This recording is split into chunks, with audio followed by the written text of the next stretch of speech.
Hello বন্ধুরা, তোমরা সবাই কেমন আছো? আশা করছি অনেক ভালো আছো, আর আমিও মোটামুটি ভালোই আছি। তো আজকে আমাদের বাংলার বছরের শেষ দিন আর কি, কাল নববর্ষ। তো সবাইকে জানাই শুভ নববর্ষের অনেক অনেক অনেক শুভেচ্ছা। নতুন বছর সবার খুব ভালো কাটুক এই কামনা করি। তো বছরের শেষ দিনে মানে প্রত্যেকেরই গ্রামে কম বেশি এই উৎসবটা পালন হয়।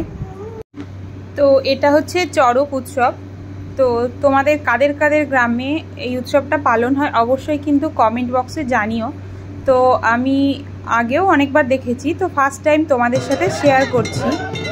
এর আগে কিন্তু অনেক রিচুয়ালস ছিল, সেগুলো আমি ক্যামেরাবন্দি করতে পারিনি। তো এটা হচ্ছে খেজুর গাছকে পুজো করতে এসছে, মানে খেজুর গাছে সন্ন্যাসীরা উঠবে, সেখান থেকে খেজুর পাড়া হয়, এরকমই আছে রিচুয়ালস। তো এখানে বেশ সুন্দর কিছু গান হচ্ছিল, তো সেগুলো তোমাদের সাথে শেয়ার করছি, তোমরা দেখতে থাকো।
গাছ উঠছে দেখ।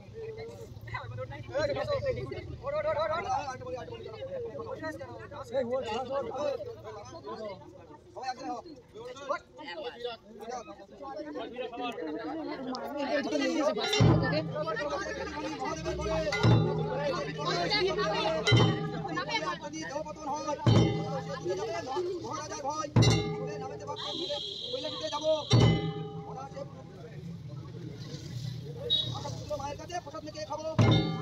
দেখো তোমার কথা জবাব হয়ে গেল। একবার শিব শঙ্কর বলো।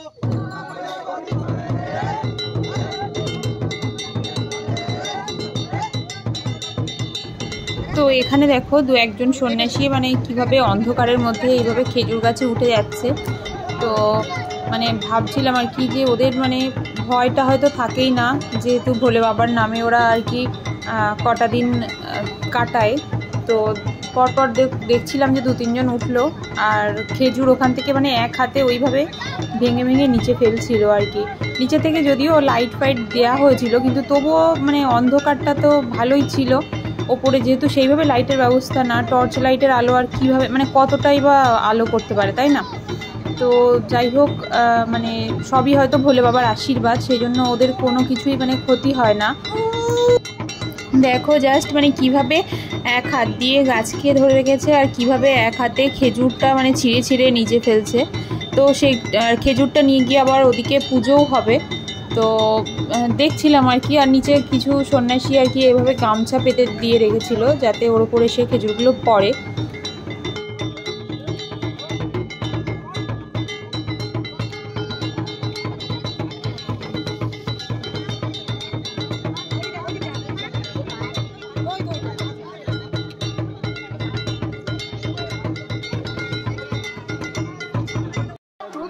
আরও কিছু রিচুয়ালস ছিল মানে যেখান থেকে কাটাঝাপ হবে সেই খুঁটিগুলোকে পুজো করা আর কি। তো দেখতে থাকো, অনেক কিছু খেলাও এখানে আছে দেখছিলাম, সুন্দর সুন্দর, বেশ ভালোও লাগছিল দেখতে। তো তোমরাও দেখতে থাকো, কেউ স্কিপ করো না ভিডিওটা। তো আশা করছি ভালোই লাগবে।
এখানে কিন্তু মানে আমাদের নিয়ম আছে যে 3 বার আর কি বেল পাতা পড়তে হবে শিব ঠাকুরের মাথা থেকে, তারপর আর কি সন্ন্যাসীদের কাটা ঝাঁপ যেটা হয়, কাটার উপর ঝাঁপ দেয়া, সেটা হবে, তারপর আর কি কমপ্লিট হয় চড়ক উৎসবটা।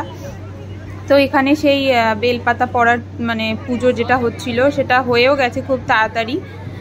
তো বেলপাতা পড়ার পর এখানে এই যে সন্ন্যাসীরা এই যে মানে খুঁটি যেটা পুজো করা হয়েছিল, তারপর সেটাকে মানে তার নিচে দেখছো যে অনেক গাছ আছে, ওগুলো কিন্তু কাটা গাছ, তার উপরেই আর কি এভাবে সন্ন্যাসীরা ঝাঁপ দেয়।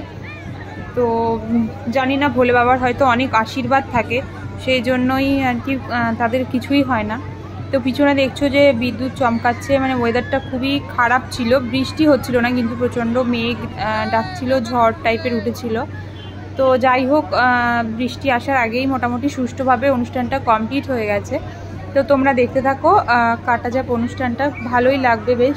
আর প্রচুর কিন্তু লোক হয় এখানে আমাদের গ্রামে, বাইরের থেকেও প্রচুর মানুষ আছে। এই যে দেখছো বেল, ডাব, তারপরে খেজুর, মানে এরকম বিভিন্ন ধরনের ফল কিন্তু এরকম সন্ন্যাসীদের হাত থেকে ছোড়া হয়, কাঁচা আম এরকম টাইপের কিছু অনেক কিছুই ফল ছোড়ে, তো সেগুলো মানে প্রসাদ হিসাবেই সবাই গ্রহণ করে। তো ভিডিওটা তোমাদের কেমন লাগলো অবশ্যই কিন্তু কমেন্ট করে জানাবে। আজকে ভিডিওটা এই পর্যন্তই, আশা করছি তোমাদের ভালো লাগলো। আর নেক্সট ভিডিওতে তোমাদের সাথে আবার অবশ্যই দেখা হচ্ছে। তো ততক্ষণ সবাই সুস্থ থেকো, ভালো থেকো। জয় বাবা ভোলেনাথ।